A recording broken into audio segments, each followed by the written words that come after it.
అందరికీ good morning. Hi children's. పిల్లలు ఈరోజు మనం ఒక తెలుగు కథ చెప్పుకుందామా? కథ పేరు ఏమి? తెలివైన కాకి. కథ పేరు ఏమి?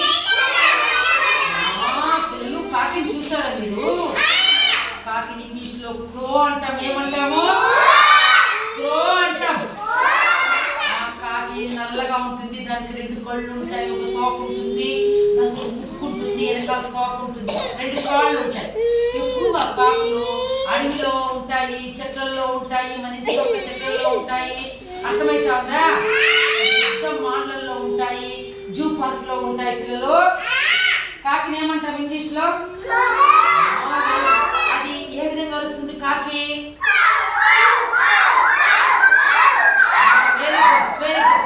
నక్కని చూసారా? నక్కని ఇంగ్లీష్ లో ఫాక్స్ అంటాం. ఏమంటాము? ఫాక్స్ అంటాము. నక్కలు ఎక్కువగా అడవిలో ఉంటాయి. గుబురుగా ఉండే మాటలు ఉంటాయి. ఎవరైనా చనిపోతే మనం శవాన్ని పూడ్చిపెట్టింటాం కదా, ఆ గుంటల దగ్గరికి రాత్రుల్లో వచ్చి వెళ్ళిపోతా ఉంటాయి. జూ పార్కులో కూడా ఉంటాయి నక్కలు. అవి మనుషుల్ని చనిపోయిన మనుషులు తినేస్తాయన్నమాట. నక్కలు రాత్రుల్లో ఒంటరిగా వచ్చేవి మనుషులు పూజ చేసింటారు కదా, ఆడొచ్చి గొంతులో వేసి ఆ మనుషులు తినేస్తాయంట. ఎవరు? నక్క. మీరు గుర్తుపెట్టుకోవాలి. ఇప్పుడు నేను చెప్పబోయే కథ. అనగనగా ఒక ఊరిలో ఒక కాకి ఉండేదంట. పిల్లలు ఒక కాకి ఉంటే దానికి ఒక రోజు ఏమి మాంసపు ముక్క దొరికిందంట. చూసారా మాంసపు ముక్కని?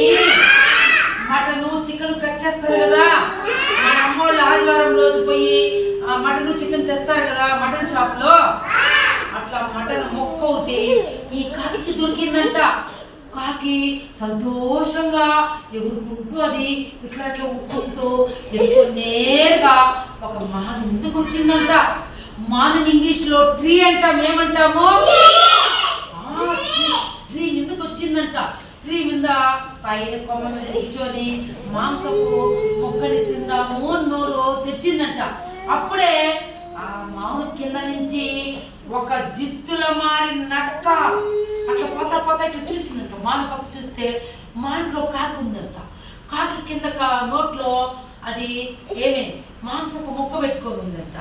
ఓ ఎలాగైనా మనం ఈరోజు ఈ మాంసపు మొక్కని కాకితో మనం నైస్ గా మాట్లాడి ఏమే దాన్ని కాజేసి కాకి తినకుండా మనమే తినేయాలి అని ఒక ఆలోచన వచ్చిందంట. ఐడియా వచ్చిందంట.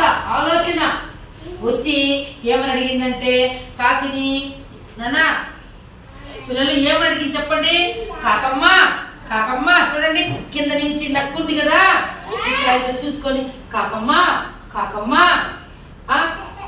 పాట ఒకటి పాడవా కాకమ్మ, నీ గొంతు భలే ఉంటుందంట, నువ్వు పాడితే ఇంకా కొద్దిసేపు చెవులతో వినాలను అనిపిస్తుందంట, పాడవా కాకమ్మ పాడవా కాకమ్మ అనిందంట.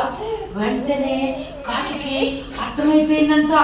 ఓ నువ్వు చాలా తెలివైన నక్కవి, నీ మాటలకి నేను పొగడను, పొగడతకి నేను పొంగిపోను, వినాలి నేను పొంగిపోను అని మనసులో అనుకొని, ఓహో ఇప్పుడు నన్ను పాట పాడమని చెప్పింది కదా, ఎవరు? నక్క చెప్పింది కదా. మనం కానీ ఇప్పుడు పాట పాడితే నోట్లో ఉండే మాంసపు ముక్క వచ్చి కింద పడిపోతుంది. కింద పడితే ఎవరు ఎత్తుకొని వెళ్ళిపోతారమ్మో? ఈ నక్క చూడండి, అట్లే చూడాలి. ఈ నక్క ఎత్తుకొని వెళ్ళిపోతుంది. అక్కడ కింద ఉండాలి, అట్లే చూడాలి, ఏం ముట్టుకోకూడదు.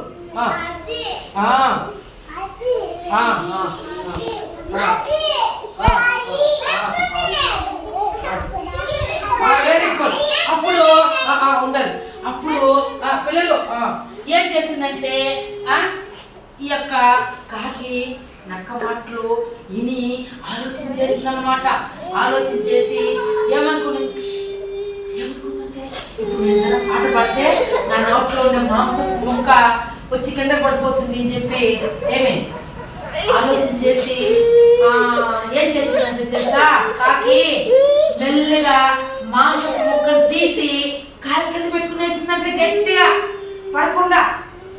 ఎందుకు పెట్టుకునేది పిల్లలు? పాడింది అనుకో మాంసపు ముక్క కింద పడిపోతుంది. అప్పుడు ఎవరు తినేస్తారు పిల్లలు?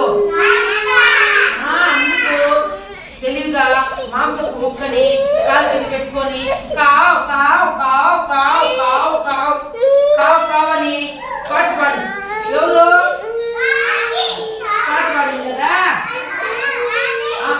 పాట పాడినప్పుడు పిల్లలు ఎంతసేపటికి నానా చూడు ఎంతసేపటికి నక్క చూస్తానే ఉందంట. కాకి పాట పాడతా అంటే పడిపోతారేమో కింద మాంసపు ముక్క, తినేద్దాము తినేద్దాము తినేద్దామని కాసుకొని ఉందంట. కాసుకొని ఉండి పడింది ఎంతసేపటికి పడిందా మాంసపు ముక్క? ఎందుకంటే కాకి కాలు కింద పెట్టుకొని ఉంది కదా, ఎట్లా పడుతుంది? అప్పుడు ఎంతసేపటికి కాకి పాడతానే ఉందంటే కాలు కింద పెట్టుకొని చూసింది నక్క. ఓ ఈ రోజు మనం వేసిన ఎత్తు కాకి దగ్గర పారలేదు అని. ఓహో మనకే తెలివి అంటే మనకంటే తెలివైన కాకిది. అర్థమైన పిల్లలు మనమే తెలివైంది. ఎత్తులు పొయ్యి ఎత్తులేసేది నక్క తేజు, జిత్తులు మారి నక్క, తెలివైన నక్క. ఎప్పుడైతే మనం వచ్చింది చెప్పినా కూడా కాకి వినడం లేదని మనకంటే తెలివైన కాకి అని అనుకోనని తోక ముడుచుకొని అడిగే వెళ్ళిపోయిందంటే ఎవరు? నక్క తోక ముడుచుకొని వెళ్ళిపోయింది. కాబట్టి ఇక్కడ మీకు అర్థమైంది పిల్లలు, నక్కే తెలివైనది, కాకి కూడా తెలివైన కాదా? అందుకే మనము ఈ కథలో తెలివైన కాకి అనుకున్నాం. అర్థమైందా? మనమందరం కూడా తెలివైన కాకి కథ అని చెప్తున్నాం.